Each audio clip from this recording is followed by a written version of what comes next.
Hello friends, नमस्कार। स्वागत है आप सभी का एक बार और SDMM एजुकेशनल सोसाइटी पे। और अगला हिंदी का प्रैक्टिस सेट आप सभी के सामने आ चुका है।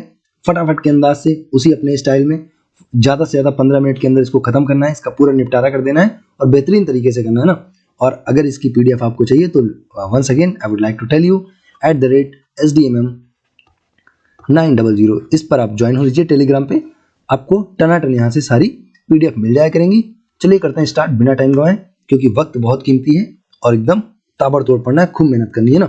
61 क्वेश्चन लिखा है और करंट अफेयर की भाई साहब मैंने बड़ी खतरनाक वीडियो डाली, एकदम ट्रिकी अंदाज में ना।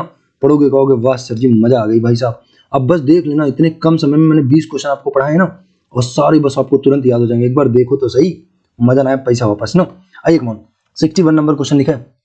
इनमें से तिमिर शब्द का विलोम क्या होगा? अरे भैया तिमिर जानते हो क्या होता है? तिमिर का मतलब होता है अंधेरा, अंधेरा होता है। इसका विलोम हो जाएगा आलोक। आलोक मतलब होता है चमक, चमक, प्रकाश, है ना। तो आलोक जो है उजाला होता है, तिमिर अंधेरा होता है। कठिन का तो सरल हो जाएगा विलोम और कृत्रिम का नैसर्गिक हो जाएगा या प्राकृतिक हो जाएगा। कृत्रिम का क्या हो जाएगा? नैसर्गिक या प्राकृतिक। ध्यान रखना भैया, कृत्रिम का नैसर्गिक होता है और प्राकृतिक भी होता है, दोनों होते हैं ना।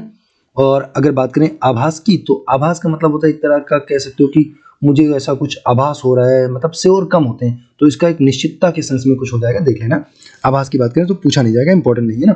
फिर अगली बात करें पूछा नहीं जाएगा, बोल दिया हूं ना। 62 की बात कर रहे हैं। विस्मय का स्थायी भाव, लो भैया रस से पूछ लिया आपसे, रस से पूछ लिया, कह रहा है विस्मय का स्थायी भाव क्या होगा। चलो भाई बता दो जरा, विस्मय का स्थायी भाव क्या होगा। ऑप्शन नंबर क्या हो जाएगा? 62 का सही जवाब क्या हो जाएगा? ऑप्शन बी हो जाएगा भाई, अद्भुत हो जाएगा। जब कोई आप अद्भुत चीज देखते हो ना तो एकदम विस्मय हो जाता है, oh god wow, what a sight, हाँ ऐसे करके आप बोलते हो व्हाट अ सीन। तो अद्भुत होता है। विस्मय का स्थायी भाव क्या होता है फ्रेंड्स? अद्भुत होता है। ऑप्शन नंबर बी हो जाएगा। ठीक है, शांत की बात करें तो शांत का स्थायी भाव निर्वेद होता है। निर्वेद, शांत का क्या होता है? निर्वेद होता है। लिख दे रहे हैं एक बार, निर्वेद। तो शांत का निर्वेद हो जाएगा। और उसके बाद हास्य की करें तो आप सबको पता ही होगा, कोई समस्या यहाँ पे नहीं है। ये किसका हो जाएगा? हास्य का ही हो जाएगा। हास्य का ही होता है। और वीर की अगर हम लोग बात करें यहाँ पे तो आप सबको पता ही है, वीर का क्या हो जाएगा? उत्साह हो जाएगा, उत्साह। वीर का क्या हो जाएगा? वीर का स्थायी भाव उत्साह हो जाएगा। ये चीजें समझ के रखना। अगला क्वेश्चन देखते हैं। नेक्स्ट लिखा है 63 नंबर क्वेश्चन। ईश्वर को ना मानने वाला व्यक्ति के लिए एक शब्द। लो भैया इतना आसान क्वेश्चन पूछा है, चुन्नी लाल क्वेश्चन इसी को तो कहा जाता है। ईश्वर को ना मानने वाला चुन्नी लाल आदमी होता है। एक क्वेश्चन भी चुन्नी लाल है। 63 नंबर क्वेश्चन का सही जवाब ऑप्शन नंबर डी हो जाएगा, नास्तिक। और आस्तिक होता है ईश्वर को मानने वाला। पंडित और सनाथ तो समझते हो, सनाथ का मतलब होता है जिसका नाथ हो, और इसका अपोजिट क्या हो जाएगा? अनाथ हो जाएगा भैया, जिसका कोई अल्ले पल्ले ना हो, कोई आगे पीछे ना हो ना। अपने तो आगे पीछे ना कोई ऊपर नीचे, रोने वाला ना कोई रोने वाली जनाब वाली, जानते हो ना, वही वाला होता है अनाथ। लो भाई बस आपको इंटरेस्ट बना रहे, मजे से आप पढ़ते रहो, इसीलिए मैं इतनी मस्ती करता हूँ। ओके, आपको बस याद हो जाए। ओके, 64 नंबर क्वेश्चन देखेंगे। खूब अच्छे से इसको देखा कीजिए, प्रमोट किया कीजिए, तभी मेरे अंदर और ऊर्जा आएगी और अच्छे से पढ़ा पाऊंगा ना। इनमें से तीक्ष्ण शब्द का विलोम, लगे ही ना यार कि पढ़ाई लिखाई चल रही है, लगे बस मजा मजा में आपका सारा कंटेंट तैयार। इनमें से तीक्ष्ण शब्द का विलोम क्या होगा? बता दो भाई। तीक्ष्ण तो सब जानते होगे ना, तीक्ष्ण शार्प होता है, शार्प, खतरनाक। हाँ, तीक्ष्ण का विलोम क्या होगा? विलोम बताना है ना, हाँ विलोम बताना है। तो तीक्ष्ण का जरा बता दो मुझे। चलिए भाई ओके, अब तीक्ष्ण का बताना था, कितना आसान है। मंद हो जाएगा। तीक्ष्ण का मतलब शार्प होता है, मंद का मतलब होता है एकदम कुंद, स्लो, एकदम मतलब क्या कहें, एकदम पगलू टाइप का आदमी ना, एकदम मंद, उसको कुछ करने का मन ही नहीं कर रहा, एकदम मंद हो गया ना, तो तीक्ष्ण का मंद हो जाएगा। ओके भाई, और अगर हम लोग बात करें इसमें ऑप्शन नंबर बी की बात करें, चलिए भाई कमॉन, समझ आ गया ना। तो तीक्ष्ण, प्रखर और तीव्र, ये सब एक तरह से देखा जाए तो पर्यायवाची जैसे ही शब्द है, तो कोई समस्या नहीं है। और क्षीण का मतलब होता है एक तरह से बल घट जाना, है ना। क्षीण का मतलब होता है एक तरह से एकदम कमजोर हो जाना, बल घट जाना, है ना। तो इस चीज को समझ के रखना, क्षीण हो जाएगा। नेक्स्ट क्वेश्चन पे आते हैं।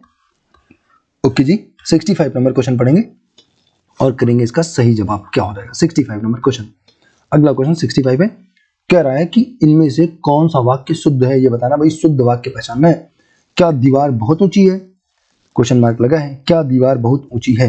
अगला है क्या दीवार, भाई दीवार तो होता नहीं है।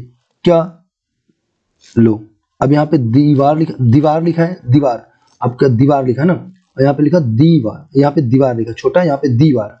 तो अब पहले तो आपको स्पेलिंग पता करनी, भाई दीवार होता है कि दीवार होती है। ओके, तो पहले तो दीवार में ही देख लो। यहाँ तो दीवार कर दिया, इसकी तो वॉल लगा दिया, वॉल लगा दिया, क्या लगा दिया? वॉल।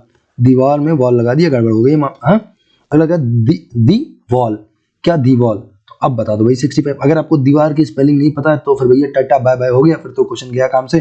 65 का सही जवाब ऑप्शन नंबर फर्स्ट हो जाएगा, दीवार होता है, दीवार ना, दीवार नहीं होता है, ध्यान देना भैया, दीवार नहीं होता है, दीवार होता है, बड़ी वाली पाई लगती है, दीवार होता है ना, बड़ी पाई। हाँ बड़ी सी तो दीवार होती है, छोटी तो दीवार होती नहीं है, बड़ी तो होती है। छोटी बनाओगे तो भाई कोई घर में घुस जाएगा, फिर समस्या हो जाएगी, है समझ जाना। 66 की बात करें, संज्ञा के जिस रूप से पुरुषत्व या स्त्रीत्व का बोध होता है। पुरुषत्व, देखो भैया पुरुषत्व और स्त्रीत्व की बात करें तो पहले तो ये समझ जाना कि संज्ञा किस प्रकार की है, भाववाचक संज्ञा है, हाँ, जिसको आप देख नहीं सकते। इन दोनों में कैसी संज्ञा, भाववाचक संज्ञा, ओके, का बोध होता है, उसे क्या कहते हैं बता दो भाई, कारक, लिंग, वचन, क्रिया। अब बताओ पुरुष और स्त्री का बोध कौन करवाता है, लिंग करवाता है, सिंपल सी बात है, आसान सी बात है, सेक्स जो होता है भाई तो करवाता है। अगला बता दो 67 की बात करें, कह रहे हैं इनमें से कौन सा शब्द सूर्य का पर्यायवाची है। सूर्य का पर्यायवाची, इतना आसान, सूर्य का तो आप सारा जानते हो भाई, आदित्य तो बच्चे बच्चे जानते हैं, मार्तंड ध्यान रखना, सूर्य का मार्तंड होता है, अंशुमाली होता है, और एक होता है सविता। सविता भाई देखो कंफ्यूज होते हैं लोग, एक सविता होता है, एक होता है सरिता, एक क्या होता है, सरिता होता है। तो ये भैया रिवर का होता है, ये नीचे वाला किसका होता है, आर फॉर रिवर और फॉर सरिता, रिवर सरिता, रिवर सरिता, ऐसे समझ के रखना, ये नदी का होता है, और ये किसका होता है, सविता सूर्य का होता है, सविता सूर्य का। तो भाई कंफ्यूज मत होना बाबू, नहीं तो गड़बड़ हो जाएगा, आसान क्वेश्चन है। और समझ जाओ माउंट एवरेस्ट से गिरोगे, अगर ऐसे क्वेश्चन गलत करोगे तो जैसे माउंट एवरेस्ट से गिर के आदमी खड़खड़ खड़खड़ नीचे जाता है ना, अरे उसका तो नाम सुने हो, प्रशांत महासागर में जो सबसे गहरा भाग है उसी में जाओगे, क्या नाम है, मैरियाना गर्त। देखिए ओके भाई, मारुति लिखा है, ये सब जानते हो किसको बोलते हैं, हवा का पर्यायवाची होता है। और कृषाणु जो है ये किसका होता है, कृषाणु आग का होता है, हुतासन भी आग का होता है ना, आग, अग्निपावक, अनल, कृषाणु, हुतासन, ये सब आग के पर्यायवाची होते हैं बाबू, आग के समझ लेना, आग ना, आग सही जगह पे लगे तो ठीक बात है। इतएव शब्द का संधि विच्छेद क्या होगा, इतएव, इतएव का संधि विच्छेद क्या होगा बताओ भाई साहब। 68 का सही जवाब क्या हो जाएगा, 68 का सही जवाब हो जाएगा ऑप्शन नंबर ए हो जाएगा, अतः धन एव। और यहाँ पे अगर बात करें, ये जब दोनों पॉइंट आपको मिल जाया करें ना तो समझ जाना भैया, समझ जाना यहाँ पे कौन सी संधि होगी, अतः धन एव में कौन सी संधि, विसर्ग संधि हो जाएगी। कौन सी संधि, विसर्ग। संधियां 3 प्रकार की होती हैं, स्वर, व्यंजन और विसर्ग। तो अगर ये आइटम आपको कहीं भी मिल जाए तो समझ जाना यहाँ पे क्या होगी, विसर्ग संधि होगी, ठीक है। अगले क्वेश्चन पे आते हैं, नेक्स्ट है 69 का नंबर क्वेश्चन आपके सामने लिखा है, 3 बेर खाती थी लो भैया। इतना आसान क्वेश्चन, बहुत पॉपुलर क्वेश्चन है, प्रीवियस ईयर आपने पढ़ा है तो सैकड़ों बार मिला होगा। 3 बेर खाती थी वो 3 बेर खाती है, नगन नहाती थी वो नगन नहाती है ना, ऐसे करके है। तो बताना भाई 3 बेर इसमें क्या होता है, यमक अलंकार होता है, जब दो शब्दों का, एक ही शब्द का 2 बार प्रयोग हो या 2 से ज्यादा बार प्रयोग हो और हर बार उसका अर्थ अलग अलग होता है। कनक कनकते 100 गुनी, आप बचपन से सुनते आए हो, बस वही वाला आइटम है।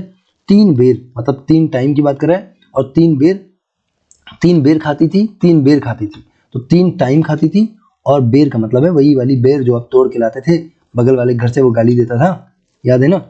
चलो भाई एकदम सही बात, अगले क्वेश्चन पे आ जाइए। 70 नंबर क्वेश्चन, बाग बाग होना मुहावरे का क्या अर्थ होता है, बाग बाग होना, ये तो बड़ा आसान है भाई, गार्डन गार्डन हो जाना, दिल गार्डन गार्डन हो गया, की करियो हाँ।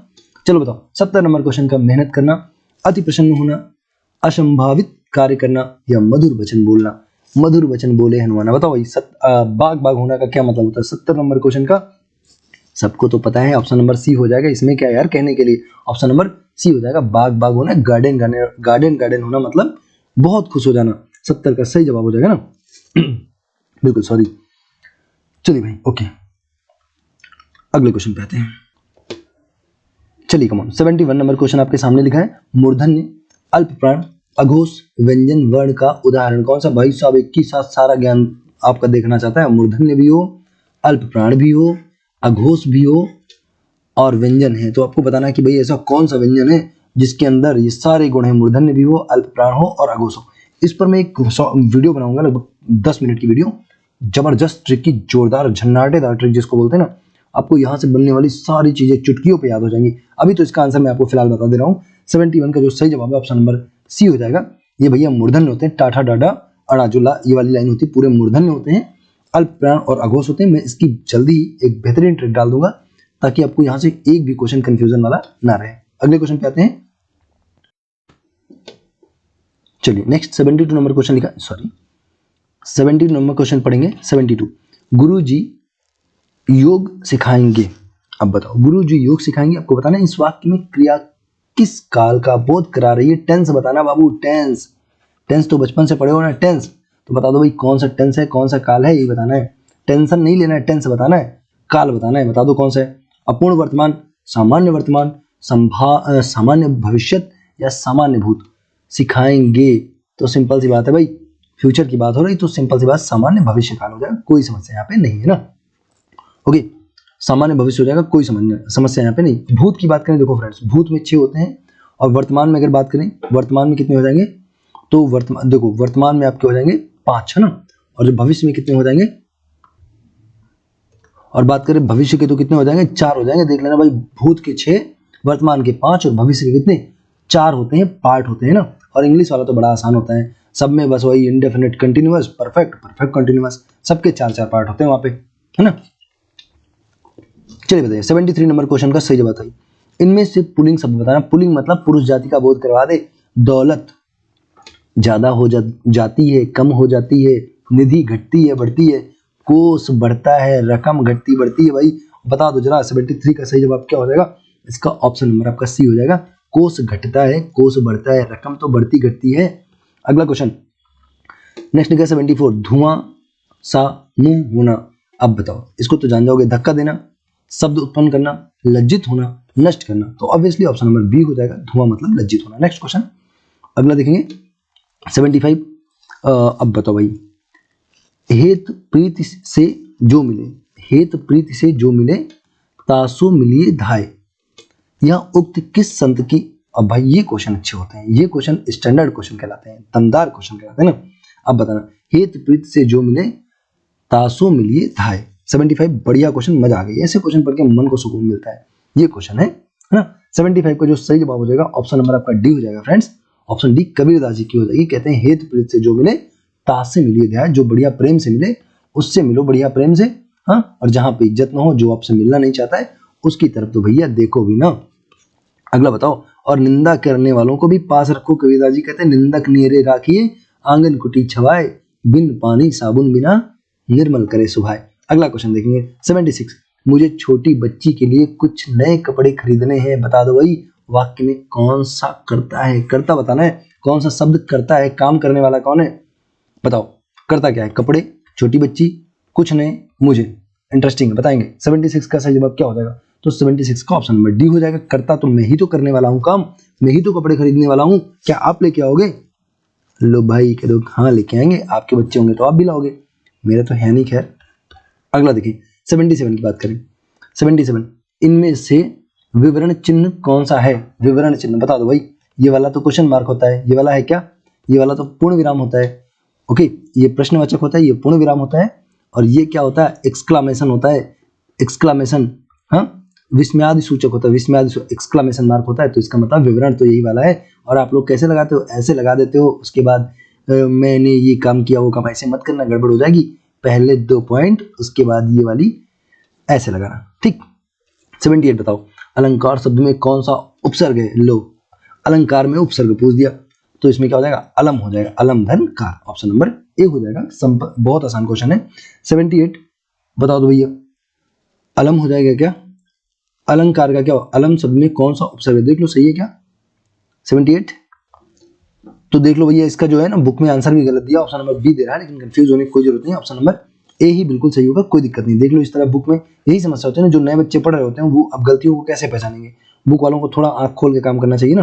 खैर कोई बात नहीं है, अभी तो मैं आपके लिए आंख खोल के काम कर रहा हूँ, डोंट वरी, पढ़ते रहिए। खूब सारा मैंने डाल दिया, 100 से ज्यादा वीडियो हो गई है, खूब मेहनत से पढ़ लीजिए, रिविजन कर लीजिए। जीके और हिंदी मुझे लगता है ना कि पूरी आपकी फंस जाएगी, बस आप ध्यान से देख लीजिए, पढ़ लीजिए ना।